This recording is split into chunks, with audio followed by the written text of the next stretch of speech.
ಬಿದಿರೊಂದು ಬ್ರಹ್ಮದೇವನಿಗೆ ಎದುರಾಗಿ ಕೇಳಿತಂತೆ, ಬೇಕಿತ್ತೆ ನಿನಗೆ ಈ ಸೃಷ್ಟಿಯೊಳಗೆ ನನ್ನದೊಂದು ಪಾತ್ರ.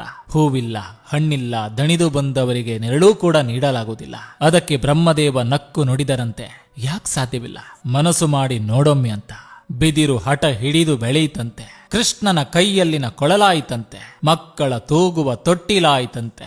ಸುಮಂಗಲ್ಯರಿಗೆ ಬಾಗಿನ ಕೊಡುವ ಮೊರವಾಯಿತಂತೆ. ಬಡವನ ಗುಡಿಸಲಿಗೆ ನೆರಳಾಯಿತಂತೆ. ಬಟ್ಟೆ ಒಣಗಿಸುವ ಕೋಲಾಯಿತಂತೆ. ಬಿದಿರಿನ ಬುಟ್ಟಿಯಾಯಿತಂತೆ. ಕಡೆಗೆ ಶವ ಎತ್ತಲು ಆಧಾರವಾಯಿತಂತೆ. ಮನುಷ್ಯನಿಗೆ ಒಂದು ಗುಟ್ಟು ಹೇಳಿತಂತೆ, ನನ್ನಿಂದೇನಾಗದು ಅಂತ ಕೈ ಚೆಲ್ಲದಿರು ಮನುಜ, ಮನಸ್ಸು ಮಾಡಿ ನೋಡೊಮ್ಮೆ ಅಂತ.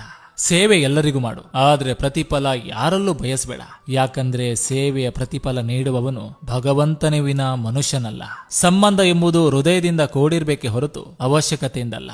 ಕೆಸರು ನೀರಿನಲ್ಲಿ ಶುದ್ಧ ನೀರು ತೆಗೆಯಲು ಕಷ್ಟಪಡಬೇಕಾಗಿಲ್ಲ. ಸ್ವಲ್ಪ ತಾಳ್ಮೆ ವಹಿಸಿದ್ರೆ ಕೆಸರು ಅಡಿ ನಿಂತು ಶುದ್ಧ ನೀರು ಮೇಲೆ ಬರ್ತದೆ. ಹಾಗೆ ನಮಗೆ ಕಷ್ಟಗಳು ಅವಮಾನಗಳು ಬಂದಾಗ ಸ್ವಲ್ಪ ತಾಳ್ಮೆ ವಹಿಸಿದ್ರೆ ನಮ್ಮ ಕಷ್ಟಗಳು ಅವಮಾನಗಳು ತಿಳಿಯಾಗಿ ಒಳ್ಳೆ ಕಾಲ ಬಂದೇ ಬರ್ತದೆ. ದೇಹದಲ್ಲಿ ಎಷ್ಟು ಶಕ್ತಿ ಇದೆ ಎಂಬುದು ಮುಖ್ಯವಲ್ಲ, ಹೃದಯದಲ್ಲಿ ಎಷ್ಟು ಧೈರ್ಯವಿದೆ ಎಂಬುದೇ ಮುಖ್ಯ.